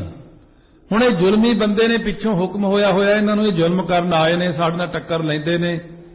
ਸਤਿਗੁਰੂ ਨੇ 7,000 ਪਹਿਲੀ ਵਾਰੀ ਮਾਰ ਕੇ ਉੱਤੇ ਬਹਿ ਕੇ ਰਹਿ ਰਾਸ ਪੜੀ, ਫਿਰ 14,000 ਮਾਰਿਆ, ਫੇਰ ਰਹਿ ਰਾਸ ਪੜੀ, ਮਹਾਰਾਜ ਕੇ 35,000 ਮਾਰ ਕੇ ਫੇਰ ਰਹਿ ਰਾਸ ਪੜੀ, ਕਰਤਾਰਪੁਰ ਸਾਹਿਬ 90-95,000 ਮਾਰ ਕੇ ਫੇਰ ਰਹਿ ਰਾਸ ਉੱਤੇ ਬੈਠ ਕੇ ਪੜ ਕੇ ਸਾਰਿਆਂ ਦਾ ਭਲਾ ਕੀਤਾ।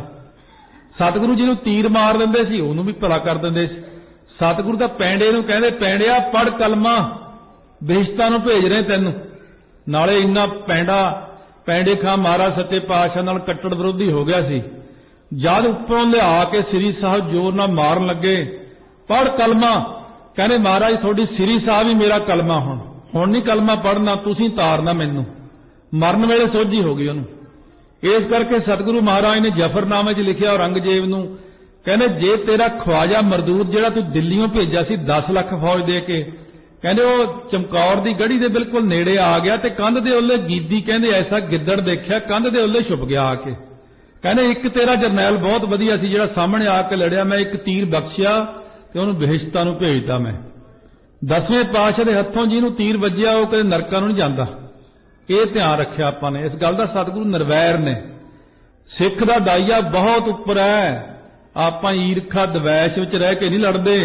ਮੁਖ ਮੈਂ ਹਰ ਚਿੱਤ ਮੈਂ ਯੁੱਧ ਵਿਚਾਰੈ।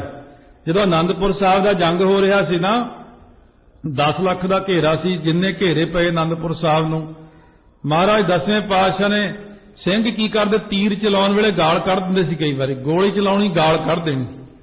ਮਹਾਰਾਜ ਸੱਚੇ ਪਾਤਸ਼ਾਹ ਪਿੱਛੇ ਖੜ ਕੇ ਕਹਿੰਦੇ, ਭਾਈ ਖਾਲਸਾ ਜੀ ਇਹ ਨਹੀਂ ਕਰਨਾ, ਜਦੋਂ ਗੋਲੀ ਤੀਰ ਚਲਾਓ ਵਾਹਿਗੁਰੂ ਕਹੋ ਵਾਹਿਗੁਰੂ। ਮਹਾਰਾਜ ਦੀ ਸਾਰੀ ਫੌਜ ਨਾਲ ਸਿਮਰਨ ਕਰਦੀ ਸੀ ਤੇ ਨਾਲ ਗੋਲੀ ਤੀਰ ਚਲਾਉਂਦੀ ਸੀ। ਆਪਣਾ ਵੈਰ ਨਹੀਂ ਕਿਸੇ ਨਾਲ। ਮੁਖ ਮੈਂ ਹਰ ਚਿੱਤ ਮੈਂ ਯੁੱਧ ਵਿਚਾਰੈ, ਮੂੰਹ ਵਿੱਚ ਵਾਹਿਗੁਰੂ ਕਹੋ। ਇਸ ਕਰਕੇ ਸਤਿਗੁਰੂ ਮਹਾਰਾਜ ਕਹਿੰਦੇ ਆਪਾਂ ਤਰਨਾ ਹੈ ਸੰਸਾਰ ਨੂੰ, ਇੱਕ ਆਪਾਂ ਨਵੀਂ ਜੁਗਤੀ ਦੇਣੀ ਹੈ। ਸਾਡੀ ਕਿਸੇ ਨਾਲ ਦੁਸ਼ਮਣੀ ਨਹੀਂ, ਸਾਡਾ ਵੈਰ ਨਹੀਂ ਕਿਸੇ ਨਾਲ। ਸਾਡਾ ਵੈਰ ਕੀ ਨਾਲ? ਜ਼ੁਲਮ ਦੇ ਨਾਲ। ਜ਼ੁਲਮੀ ਬੰਦਿਆਂ ਨੂੰ ਸਤਿਗੁਰੂ ਨੇ ਤਾਂ ਦੇਖੋ, ਜੇ ਲੜਾਈ ਤੋਂ ਬਿਨਾਂ ਹੀ ਸੈਦ ਖਾਂ ਉਤਰਿਆ ਤੇ ਚਰਨ ਪਕੜ ਲਏ, ਉਹ ਨਿਗਾਹ ਨਾਲ ਹੀ ਤਾਰਤਾ ਮਹਾਰਾਜ ਨੇ। ਸਤਿਗੁਰੂ ਚਾਹੁਣ ਨਿਗਾਹ ਨਾਲ ਵੀ ਤਾਰ ਸਕਦੇ ਆ। ਇਸ ਕਰਕੇ ਸਿੱਖ ਦੇ ਵਿੱਚ ਇਹੀ ਇੱਕ ਚੀਜ਼ ਵੱਡੀ ਆ ਕਿ ਨਿਰਵੈਰ ਹੋ ਕੇ, ਨਿਰਵੈਰਤਾ ਵਿੱਚ ਆ ਕੇ ਉੱਪਰ ਉੱਠ ਕੇ ਫੇਰ ਆਪਣਾ ਕਰਮ ਕਰਦਾ ਸਿੱਖ। ਸਾਡਾ ਕਿਸੇ ਨਾਲ ਵੈਰ ਹੀ ਨਹੀਂਗਾ। ਅਸੀਂ ਤਾਂ ਸਿਰਫ ਆਪਣੀ ਸੇਫ ਸਾਈਡ ਲਈ ਸ਼ਸਤਰ ਰੱਖੇ। ਮਹਾਰਾਜ ਕਹਿੰਦੇ ਅਸੀਂ ਕਦੇ ਕਿਸੇ ਤੇ ਵਾਰ ਨਹੀਂ ਕਰਦੇ। 10ਵੇਂ ਪਾਤਸ਼ਾਹ ਮਹਾਰਾਜ ਨੇ ਜਿੰਨੇ ਜੰਗ ਕੀਤੇ, ਜੇ 14 ਜੰਗ ਕੀਤੇ, ਤੁਸੀਂ ਇਹ ਦੱਸ ਦਿਓ, ਜਾਂ ਮਹਾਰਾਜ ਨੇ 6ਵੇਂ ਪਾਤਸ਼ਾਹ ਨੇ 4 ਜੰਗ ਕੀਤੇ ਨੇ, ਤੁਸੀਂ ਇਹ ਕਹਿ ਦਿਓ ਵੀ 6ਵੇਂ ਪਾਤਸ਼ਾਹ ਲਾਹੌਰ ਤੇ ਚੜ੍ਹ ਕੇ ਗਏ ਸੀ, ਜਾਂ 10ਵੇਂ ਪਾਤਸ਼ਾਹ ਨੇ ਦਿੱਲੀ ਤੇ ਚੜ੍ਹਾਈ ਕੀਤੀ ਸੀ। ਨਹੀਂ, ਉੱਥੇ ਹੀ ਚੜ੍ਹ ਕੇ ਆਇਆ ਸੀ ਅਗਲਾ। ਅਸੀਂ ਤਾਂ ਸਿਰਫ ਆਪਣੀ ਸੇਫਟੀ ਕੀਤੀ ਸੀ, ਆਪਣੀ ਬਚਾਓ ਕਰਨਾ। ਵਰਲਡ ਦੇ ਵਿੱਚ ਕਾਨੂੰਨ ਹੈ ਕਿ ਹਰ ਬੰਦਾ ਆਪਣਾ ਬਚਾਓ ਲਈ ਆਪਣੇ ਕੋਲ ਸ਼ਸਤਰ ਰੱਖ ਸਕਦਾ। ਅਸੀਂ ਆਪਣੇ ਬਚਾਓ ਲਈ ਸ੍ਰੀ ਸਾਹਿਬ ਆਪਣੇ ਕੋਲ ਰੱਖਦੇ ਹਾਂ। ਅਸੀਂ ਕੋਈ ਜ਼ੁਲਮ ਵਾਸਤੇ ਨਹੀਂ ਰੱਖੀ ਹੋਈ ਸ੍ਰੀ ਸਾਹਿਬ। ਇਸ ਕਰਕੇ ਸਤਿਗੁਰੂ ਮਹਾਰਾਜ ਦੇ ਸਿਧਾਂਤ ਨੂੰ ਸਮਝ ਕੇ, ਨਿਰਵੈਰਤਾ ਦੇ ਰਸਤੇ 'ਤੇ ਚੱਲ ਕੇ, ਈਰਖਾ ਦਵੈਸ਼ ਤੋਂ ਬਿਨਾਂ ਹੋ ਕੇ ਉੱਪਰ ਉੱਠ ਕੇ ਫੇਰ ਦੇਖੋ ਭਗਤੀ ਕਰਨੀ ਆਪਾਂ ਨੇ। ਜੇ ਸਤਿਗੁਰੂ ਮਹਾਰਾਜ ਸੱਚੇ ਪਾਤਸ਼ਾਹ ਨੇ ਜੰਗ ਜਿੱਤਿਆ ਮਹਾਰਾਜ ਦਾ, ਉਸ ਵਕਤ ਦੇਖ ਲਓ 100 ਕੁ ਤੁਰਕ ਰਹਿ ਗਿਆ, ਬਾਕੀ ਸਾਰੇ ਸਿੰਘ 100 ਤੁਰਕਾਂ ਦੇ ਮਗਰ ਮਗਰ, ਤੇ ਉਹ ਸਾਰੇ ਅੱਗੇ ਅੱਗੇ ਘੋੜਿਆਂ ਤੇ, ਘੋੜੇ ਭਜਾ ਕੇ, ਕੋਈ ਪੈਦਲ। ਮਹਾਰਾਜ ਕਹਿੰਦੇ, ਭਾਈ ਵਿਧੀ ਚੰਦ ਇਹ ਕੀ ਹੋ ਰਿਹਾ? ਕਹਿੰਦੇ ਕਿਉਂ ਮਹਾਰਾਜ? ਕਹਿੰਦੇ ਆਪਾਂ ਐ ਨਹੀਂ ਕਰਨਾ ਹੈ, ਸਾਰੇ ਸਿੰਘਾਂ ਨੂੰ ਮੋੜ ਕੇ ਲਿਆਓ ਵਾਪਸ। ਗੁਰਸਿੱਖ ਜਿਹੜੇ ਮੋੜ ਕੇ ਲਿਆਂਦੇ, ਕਹਿੰਦੇ ਤੁਹਾਨੂੰ ਕਿਹਨੇ ਕਿਹਾ ਸੀ ਭੱਜੇ ਜਾਂਦੇ ਦੇ ਮਗਰ ਜਾਣਾ? ਜੇ ਸਕਤਾ ਸਕਤੇ ਕੋ ਮਾਰੇ ਤਾਂ ਮਨ ਰੋਸ ਨਾ ਹੋਈ। ਬਰਾਬਰ ਦੀ ਬਰਾਬਰ ਜੰਗ ਹੁੰਦੀ ਆ। ਆਪਾਂ ਐ ਨਹੀਂ ਕਰਨਾ ਕਿ ਬੀਬੀਆਂ ਤੇ ਵਾਰ ਕਰ ਦਿਓ, ਬੱਚਿਆਂ ਤੇ ਵਾਰ ਕਰ ਦਿਓ, ਬੁੱਢਿਆਂ ਤੇ ਵਾਰ ਕਰ ਦਿਓ, ਬਿਮਾਰ ਤੇ ਵਾਰ ਕਰ ਦਿਓ, ਭੱਜੇ ਜਾਂਦੇ ਤੇ ਨਹੀਂ। ਇਹ ਸਾਰੇ ਗੁਰੂ ਸਾਹਿਬ ਨੇ ਮਨਾ ਕੀਤੇ ਨੇ। ਇਸ ਕਰਕੇ ਸਤਿਗੁਰੂ ਮਹਾਰਾਜ ਸੱਚੇ ਪਾਤਸ਼ਾਹ ਕਹਿੰਦੇ, ਜੇ ਕੋਈ ਕਹੇ ਮੈਂ ਜੀ ਜੰਗ ਕਰਨਾ, ਸਤਿਗੁਰੂ ਨੇ ਜੀ ਆਇਆਂ ਨੂੰ ਭਾਈ, ਜਿਵੇਂ ਤੂੰ ਇੱਛਾ ਲੈ ਕੇ ਆਇਆ, ਮੈਂ ਤਾਂ ਜੀ ਤੁਹਾਡੇ ਚਰਨੀ ਪੈਂਦਾ ਜੀ। ਕਹਿੰਦੇ ਚੰਗਾ ਭਾਈ, ਚਰਨੀ ਪੈਂਦਾ, ਫਿਰ ਨਾਮ ਜਪ। ਇਸ ਕਰਕੇ ਸਤਿਗੁਰੂ ਦੇ ਸਿਧਾਂਤ ਨੂੰ ਸਮਝ ਕੇ ਚੱਲੋ। ਨਾ ਤਾਂ ਅਸੀਂ ਕਿਸੇ ਨਾਲ ਵੈਰ ਕਰਦੇ ਹਾਂ, ਨਾ ਈਰਖਾ ਕਰਦੇ ਹਾਂ। ਮਹਾਰਾਜ ਦੇ ਲੰਗਰ ਵਿੱਚ ਕਈ ਵਾਰੀ ਦੇਖਿਆ, ਆਨੰਦਪੁਰ ਸਾਹਿਬ ਜੰਗ ਚੱਲਦੀ 'ਚ, ਜੇ ਲੰਗਰ 'ਚ ਪਹਾੜੀਆਂ ਦੇ ਲੋਕ ਆ ਕੇ, ਸਿਪਾਹੀ ਲੰਗਰ 'ਚ ਬਹਿ ਜਾਂਦੇ ਜੀ, ਭੁੱਖ ਲੱਗੀ ਆ, ਕਹਿੰਦੇ ਛਕਾਓ ਵੀ ਪ੍ਰਸ਼ਾਦਾ ਇਹਨਾਂ ਨੂੰ ਵੀ। ਲੰਗਰ 'ਚ ਸਾਡਾ ਕਿਸੇ ਨਾਲ ਵੈਰ ਨਹੀਂ, ਠੀਕ ਆ, ਜੰਗ 'ਚ ਜੰਗ ਕਰਾਂਗੇ ਤੁਹਾਡੇ ਨਾਲ। ਇਸ ਕਰਕੇ ਜਿਹੜਾ ਸਾਡਾ ਮਹਾਰਾਜ ਸੱਚੇ ਪਾਤਸ਼ਾਹ ਸਿਧਾਂਤ ਬਖਸ਼ਿਆ, ਗੁਰ ਤੇ ਮਾਰਗ ਪਾਈਆ ਚੂਕੈ ਮੋਹ ਗੁਬਾਰ, ਗਿਆਨਤਾ ਦਾ ਹਨੇਰਾ ਦੂਰ ਕਰਕੇ ਆਪਾਂ ਚੱਲਣਾ। ਸ਼ਬਦ ਮਰੈ ਤਾਂ ਉਦਰੈ ਪਾਏ ਮੋਖ ਦਵਾਰ। ਗੁਰਾਂ ਦੇ ਉਪਦੇਸ਼ ਦੁਆਰਾ ਜੀਵਤ ਭਾਵ ਤੋਂ ਮਰ ਕੇ ਮੁਕਤੀ ਦਾ ਦਰਵਾਜ਼ਾ ਕਿਹੜਾ? ਗਿਆਨ। ਉਹਦੀ ਪ੍ਰਾਪਤੀ ਕਰੇ ਤਾਂ ਸੰਸਾਰ ਸਮੁੰਦਰ ਤੋਂ ਤਰ ਸਕਦਾ। ਕਿਉਂਕਿ ਜੇ ਆਪਾਂ ਇਹ ਦੇਖੀਏ, ਮਹਾਰਾਜ 5ਵੇਂ ਪਾਤਸ਼ਾਹ ਨੇ ਸਿਧਾਂਤ ਕੀ ਦਿੱਤਾ? ਜਬ ਲਗ ਜਾਣੈ ਬੈਰੀ ਮੀਤ ਤਬ ਲਗ ਨੇਚਲ ਨਾਹੀ ਚੀਤ। ਜਦੋਂ ਆਪਾਂ ਕਿਸੇ ਨੂੰ ਜਾਣਾਂਗੇ ਮੇਰਾ ਬੈਰੀ ਹੈ, ਮੇਰਾ ਮਿੱਤਰ ਹੈ, ਉਦੋਂ ਮਨ ਟਿਕਦਾ ਨਹੀਂ। 10ਵੇਂ ਪਾਤਸ਼ਾਹ ਦਾ ਇੱਥੋਂ ਤੱਕ ਵੀ ਲਿਖਿਆ, ਸੰਗਤ ਭਰੀ ਵਿੱਚ ਦੇਗ ਵਰਤਾਉਣੀ ਹੈ, ਛਾਂਦਾ ਇੱਕੋ ਜਿਹਾ ਰੱਖਣਾ। ਇਹ ਕਹੋ ਵੀ ਆਹ ਮੈਨੂੰ ਜਾਣਦਾ, ਇਹਨੂੰ ਮੈਂ ਜ਼ਿਆਦਾ ਦੇ ਦਿਆਂ, ਉਹ ਮੇਰਾ ਰਿਸ਼ਤੇਦਾਰ ਆ, ਉਹਨੂੰ ਜ਼ਿਆਦਾ ਦੇ ਦਿਆਂ। ਕਹਿੰਦੇ ਜਿਹੜਾ ਛਾਂਦਾ ਵੱਧ ਘੱਟ ਵਰਤਾਊ, ਉਹਦਾ ਮਨ ਕਦੇ ਵੀ ਨਹੀਂ ਟਿਕੂਗਾ। ਰਹਿਤਨਾਮੇ 'ਚ ਇਹ ਚੀਜ਼ਾਂ ਲਿਖੀਆਂ ਹੋਈਆਂ ਨੇ, ਪਰ ਰਹਿਤਨਾਮੇ ਤਾਂ ਆਪਾਂ ਕਦੇ ਪੜ੍ਹੇ ਨਹੀਂ ਨਾ ਹੈ ਵੀ ਰਹਿਤਨਾਮੇ 'ਚ ਲਿਖਿਆ ਕੀ ਹੋਇਆ। ਗੁਰ ਪ੍ਰਸਾਦੀ ਮਿਲ ਰਹਿ ਸਚ ਨਾਮ ਕਰਤਾਰ। ਕਹਿੰਦੇ ਗੁਰੂ ਕਿਰਪਾ ਵਾਲੇ ਬੰਦੇ ਨੂੰ ਵਾਹਿਗੁਰੂ ਦਾ ਨਾਮ ਮਿਲ ਜਾਂਦਾ। ਉਹ ਨਾਮ ਦੇ ਵਿੱਚ ਮਿਲੇ ਹੋਏ ਨੇ, ਲੀਨ ਹੋਏ ਹੋਏ ਨੇ। ਜਿਹਦਾ ਕਰਤਾਰ ਦਾ ਨਾਮ ਸੱਚਾ, ਸੱਚੇ ਨਾਮ ਦੇ ਵਿੱਚ ਹਮੇਸ਼ਾ ਲੀਨ ਹੋ ਕੇ ਰਹੋ। ਇਹ ਮਨੁਆਤ ਸਬਲ ਹੈ ਛੱਡੇ ਨਾ ਕਿਤੈ ਉਪਾਏ। ਇਹ ਚੰਚਲ ਮਨ ਬਹੁਤਾ ਜ਼ਿਆਦਾ ਬਲ ਵਾਲਾ, ਕਹਿੰਦੇ ਸਬਲ ਮਨ ਨੂੰ ਜਿਵੇਂ ਸੱਬਲ ਹੁੰਦੀ, ਸੱਬਲ ਐ ਦੁੱਖ ਦਿੰਦਾ, ਕਿਸੇ ਯਤਨ ਨਾਲ ਵੀ ਇਹ ਮਨ ਜੀਵ ਨੂੰ ਛੱਡਦਾ ਨਹੀਂ। ਇਹ ਮਨੁਆ ਸਬਲ ਬਹੁਤਾ ਜ਼ਿਆਦਾ ਤਕੜਾ, ਸਾ ਬਲ, ਬਲ ਹੁੰਦਾ ਤਾਕਤ, ਸਹਿਤ ਬਲ ਦੇ ਹੈ ਮਨੁਆ। ਮਨੁਆ ਜਦੋਂ ਵਿਗੜੇ ਹੋਏ ਨੂੰ ਕਹਿੰਦੇ ਨੇ, ਮਨ ਵਿਗੜੇ ਹੋਏ ਦਾ ਨਾਮ ਹੈ ਮਨੁਆ। ਇਸ ਕਰਕੇ ਵਿਗੜਿਆ ਹੋਇਆ ਮਨ ਤਾਕਤ ਵਾਲਾ ਬਹੁਤ ਜ਼ਿਆਦਾ ਹੈ।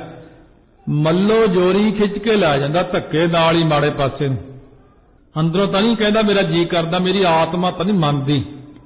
ਫੇਰ ਕਹਿੰਦੇ ਉਧਰ ਗਿਆ ਕਿਉਂ? ਕਹਿੰਦੇ ਬਸ ਧੱਕੇ ਨਾਲ ਹੀ ਮਨ ਉਧਰ ਲੈ ਗਿਆ ਖਿੱਚ ਕੇ। ਆਤਮਾ 'ਚ ਆਵਾਜ਼ ਆਉਂਦੀ ਹੈ ਮਾੜਾ ਕੰਮ ਨਾ ਕਰ, ਮਾੜਾ ਕੰਮ ਨਾ ਕਰ, ਪਰ ਮਨ ਕਹਿੰਦਾ ਕਰ ਕਰ, ਕਿਉਂਕਿ ਮਨ ਨੇ ਜ਼ੁਬਾਨ ਨਾਲ ਸਵਾਲ ਲੈਣਾ, ਅੱਖਾਂ ਨਾਲ ਸਵਾਲ ਲੈਣਾ, ਕੰਨਾਂ ਨਾਲ ਸਵਾਦ ਲੈਣਾ।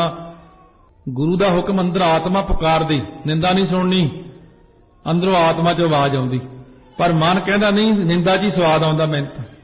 ਗੁਰੂ ਦੀ ਆਵਾਜ਼ ਆਉਂਦੀ ਅੰਦਰੋਂ, ਦਿਲਾਂ ਕਾ ਮਾਲਕ ਕਰੇ ਹਾਕ। ਗੁਰਬਾਣੀ ਅੰਦਰ ਹਰ ਪੰਕਤੀ ਲਿਖੀ ਹੋਈ ਹੈ, ਦਿਲਾਂ ਕਾ ਮਾਲਕ ਅੰਦਰੋਂ ਆਵਾਜ਼ ਦਿੰਦਾ, ਹਾਕ ਮਾਰਦਾ, ਉਹ ਭਾਈ ਕਿੱਧਰ ਦੇਖ ਰਿਹਾ? ਪਰ ਮਨ ਕਹਿੰਦਾ ਮੈਂ ਤਾਂ ਦੇਖਣਾ। ਉਹ ਭਾਈ ਕੀ ਖਾ ਰਿਹਾ ਤੂੰ? ਇਹ ਗੁਰਮਤ ਨਹੀਂ ਹੈਗੀ। ਕਹਿੰਦਾ ਜੀ ਜ਼ੁਬਾਨ ਦੇ ਸਵਾਦ ਵਾਸਤੇ ਕੀ ਕਰੀਏ, ਖਾਣਾ ਹੀ ਪੈਂਦਾ। ਆਤਮਾ ਦੀ ਆਵਾਜ਼ ਸੁਣੋ ਜੇ ਸੁਣਨੀ ਹੈ, ਮਨ ਦੀ ਆਵਾਜ਼ ਨਾ ਸੁਣੋ, ਕਿਉਂਕਿ ਮਨ ਨੇ ਸਾਨੂੰ ਹਮੇਸ਼ਾ ਹੀ ਗਲਤ ਸਿੱਖਿਆ ਦੇਣੀ ਹੈ। ਆਤਮਾ ਜਿਹੜੀ ਸਾਡੇ ਅੰਦਰ ਹੈ ਨਾ, ਜੀਵ ਆਤਮਾ ਗੁਰਾਂ ਨੇ ਬਖਸ਼ਿਸ਼ ਕੀਤੀ ਹੋਈ ਹੈ। ਆਤਮਾ ਤੇ ਪ੍ਰਮਾਤਮਾ ਦਾ ਮਿਲਾਪ ਆਪਸ ਵਿੱਚ ਆਪਾਂ ਕਰਾਉਣਾ ਹੈ। ਦੂਜਾ ਭਾਏ ਦੁੱਖ ਲਾਏਂਦਾ ਬਹੁਤੀ ਦੇਸ ਜਾਏ। ਦਵੈਤ ਭਾਵ ਵਾਲਿਆਂ ਨੂੰ ਇਹ ਮਨ ਦੁੱਖ ਲਾਉਂਦਾ, ਦਵੈਸ਼ ਭਾਵ ਵਾਲਿਆਂ ਨੂੰ ਜਮ ਵੀ ਬਹੁਤੀ ਸਜ਼ਾ ਦਿੰਦਾ। ਫਿਰ ਮਹਾਰਾਜ ਬਚੀਏ ਕਿਵੇਂ? ਨਾਨਕ ਨਾਮ ਲੱਗੇ ਸੇ ਉਬਰੇ, ਹਉਮੈ ਸ਼ਬਦ ਗਵਾਏ। ਮਹਾਰਾਜ ਕਹਿੰਦੇ ਗੁਰ ਸ਼ਬਦ ਦੁਆਰਾ ਨਾ ਹਉਮੈ ਨੂੰ ਪਹਿਲਾਂ ਗਵਾਵੇ, ਕਿਉਂਕਿ ਸ਼ਬਦ ਵਿੱਚ ਇੰਨੀ ਪਾਵਰ ਹੈ, ਜਿਵੇਂ ਸੂਰਜ ਚੜ੍ਹਦੇ ਹੀ ਹਨੇਰਾ ਦੌੜ ਜਾਂਦਾ ਨਾ, ਸ਼ਬਦ ਵਿੱਚ ਇੰਨੀ ਤਾਕਤ ਹੈ ਕਿ ਸ਼ਬਦ ਦਾ ਅਭਿਆਸ ਕਰਦਿਆਂ ਕਰਦਿਆਂ ਹਿਰਦੇ 'ਚੋਂ ਗਿਆਨ ਪ੍ਰਕਾਸ਼ ਹੋ ਜਾਂਦਾ ਤੇ ਅਗਿਆਨਤਾ ਦੂਰ ਹੋ ਜਾਂਦੀ ਹੈ। ਉਹ ਜਮਾਂ ਦੀ ਤਾੜਨਾ ਤੋਂ ਬੰਦੇ ਬਚ ਗਏ ਨੇ। ਇਸ ਕਰਕੇ ਇਹੀ ਬੇਨਤੀ ਸਾਰੀ ਸੰਗਤ ਨੂੰ ਹੈ, ਦੇਖੋ ਜਿੰਨਾ ਮਰਜ਼ੀ ਤੁਸੀਂ ਕੋਸ਼ਿਸ਼ ਕਰਕੇ ਆਪਣਾ ਟਾਈਮ ਖਿੱਚ ਤੁੱਪ ਕੇ ਕੱਢ ਕੇ ਸਿਮਰਨ ਵਾਹਿਗੁਰੂ ਮੰਤਰ ਦਾ 1 ਘੰਟਾ ਤੇ ਨਿਤਨੇਮ ਸਵੇਰੇ ਸ਼ਾਮ ਦਾ ਜ਼ਰੂਰ ਕਰੋ। ਮੂਲ ਮੰਤਰ ਦਾ ਅਭਿਆਸ ਕਰੋ। ਜਿਹੇ ਜਿਹੇ ਅੱਜ ਸਾਇੰਸ ਨੇ ਸਾਨੂੰ ਸਾਧਨ ਦਿੱਤੇ ਨੇ, ਬਹੁਤ ਵਧੀਆ ਸਾਧਨ ਹੈ। ਆ ਇੰਟਰਨੈਟ ਤਾਂ ਹੁਣ ਮੋਬਾਈਲ ਫੋਨ ਤੇ ਵੀ ਆ ਗਿਆ। ਬੜੇ ਲੋਕ ਇੱਥੇ ਮਿਲਦੇ ਹੋ ਇੰਟਰਨੈਟ ਮੋਬਾਈਲ ਦੇ ਉੱਤੇ ਆਨ ਕਰਕੇ ਕੰਨ 'ਚ ਕਥਾ ਸੁਣ ਰਹੇ ਨੇ, ਨਾਲ ਆਪਣਾ ਕੰਮ ਕਰੀ ਜਾ ਰਹੇ ਨੇ। ਮੋਬਾਈਲ ਦੇ ਵਿੱਚ 4-4 ਘੰਟੇ 5-5 ਘੰਟੇ ਚਿੱਪ ਜੀ ਪਾ ਕੇ 10-10 ਘੰਟੇ ਦੀ ਕਥਾ ਰਿਕਾਰਡ ਕਰੀ ਫਿਰਦੇ ਨੇ, ਨਿਤਨੇਮ ਰਿਕਾਰਡ ਕਰੀ ਫਿਰਦੇ ਨੇ। ਉਹ ਆਪਣੇ ਕੰਨਾਂ 'ਚ ਲਾਇਆ ਹੋਇਆ। ਮੋਬਾਈਲ ਤੋਂ ਕੰਮ ਲਓ, ਵਧੀਆ ਕੰਮ ਲਓ, ਇਹ ਤੋਂ ਮਾੜਾ ਨਾ ਲਓ। ਫਿਰ ਸਾਡੇ ਕੋਲ ਵਾਕਮੈਨ ਨੇ, ਇਹ ਜੋ MP3 CD ਚੱਲ ਪੈਂਦੀ ਹੈ। ਹੁਣ ਇੱਕ ਹੋਰ ਹੀ ਆਈਪੌਡ ਜਿਹਾ ਆਇਆ ਨਵਾਂ, ਉਹ 'ਚ 3-3 ਹਜ਼ਾਰ ਘੰਟੇ ਦੀ ਨਾਲ MP3 ਕਥਾ ਨਾਲ 80 ਮੂਵੀਆਂ ਪੈਂਦੀਆਂ। ਕਹਿੰਦੇ ਹੁਣ ਮੂਵੀ ਜੇ ਗੰਦੀ ਪਾ ਲਓਗੇ ਫਿਰ ਅਸੀਂ ਕੀ ਕਰਾਂਗੇ ਉੱਥੇ? ਇਹ ਤਾਂ ਡੁੱਬਣਾ ਹੀ ਆ। ਮੂਵੀਆਂ ਪਾਓ ਸਾਰੇ ਗੁਰੂ ਘਰ ਦੀਆਂ, ਮੂਵੀਆਂ ਪਾਓ ਚੰਗੀਆਂ ਚੰਗੀਆਂ ਮੂਵੀਆਂ ਆਪਾਂ ਇੱਥੇ ਬਣਾਵਾਂਗੇ, ਜਿਵੇਂ ਕਥਾ ਦੀ ਵਿੱਚ ਗੁਰੂ ਸਾਹਿਬ ਦੇ ਸਾਰੇ ਜੀਵਨ ਦੇ ਚਿੱਤਰ। ਹੁਣ ਇਹ ਚੀਜ਼ਾਂ ਬਣਾਉਣ ਪ੍ਰੋਜੈਕਟ ਹੁੰਦਾ ਕਿ ਟਾਈਮ ਤਾਂ ਲੱਗ ਹੀ ਜਾਂਦਾ, ਇੱਕਦਮ ਤਾਂ ਖੈਰ ਨਹੀਂ ਬਣਾ ਸਕਦੇ, ਕੋਸ਼ਿਸ਼ ਕਰਦੇ ਆਂ ਬਈ ਸੰਗਤ ਲਈ ਚੰਗੀ ਤੋਂ ਚੰਗੀ ਚੀਜ਼ ਐਸੀ ਦਿਆਈਏ ਜਿਹੜੇ ਸਾਡੇ ਭਲੇ ਦੀ ਚੀਜ਼ ਹੋਵੇ, ਮਾੜੀ ਚੀਜ਼ ਨਾ ਵਰਤੀਏ। ਅਸੀਂ ਆਪਾਂ ਅੱਜ ਦੇ ਯੁੱਗ ਵਿੱਚ ਸਾਇੰਸ ਕੋਲੋਂ ਬਹੁਤ ਕੁਝ ਲੈ ਸਕਦੇ ਆਂ। ਇੰਟਰਨੈਟ ਦੇ ਉੱਤੇ ਆਪਾਂ ਪ੍ਰਚਾਰ ਕਰ ਰਹੇ ਹਾਂ ਕਿ ਸਾਇੰਸ ਹੀ ਹੈ। ਸਾਇੰਸ ਪਹਿਲਾਂ ਅਗਿਆਨਤਾ ਵੰਡੀ ਇਹਨੇ ਬਹੁਤ ਜ਼ਿਆਦਾ ਟੀਵੀ ਦੇ ਰਾਹੀਂ, ਇੰਟਰਨੈਟ ਤੇ ਵੀ ਅਗਿਆਨਤਾ ਤਾਂ ਬਹੁਤ ਹੈ, ਪਰ ਜੇ ਚਾਹੀਏ ਤਾਂ ਸਾਇੰਸ ਦੇ ਰਾਹੀਂ ਆਪਾਂ ਗਿਆਨ ਵੀ ਬਹੁਤ ਲੈ ਸਕਦੇ ਹਾਂ। ਬੰਦੇ ਨੇ ਸੰਸਾਰ ਦੇ ਅੰਦਰ ਰਹਿ ਕੇ ਸਾਇੰਸ ਤੋਂ ਜੇ ਗਿਆਨ ਲਿਆ ਹੁੰਦਾ ਬਹੁਤ ਕੁਝ ਮਿਲ ਸਕਦਾ ਸੀ, ਕੁਝ ਮਿਲ ਸਕਦਾ ਸੀ, ਕੁਝ ਮਿਲ ਸਕਦਾ ਸੀ, ਕੁਝ ਮਿਲ ਸਕਦਾ ਸੀ, ਕੁਝ ਮਿਲ ਸਕਦਾ ਸੀ, ਕੁਝ ਮਿਲ ਸਕਦਾ ਸੀ, ਕੁਝ ਮਿਲ ਸਕਦਾ ਸੀ, ਕੁਝ ਮਿਲ ਸਕਦਾ।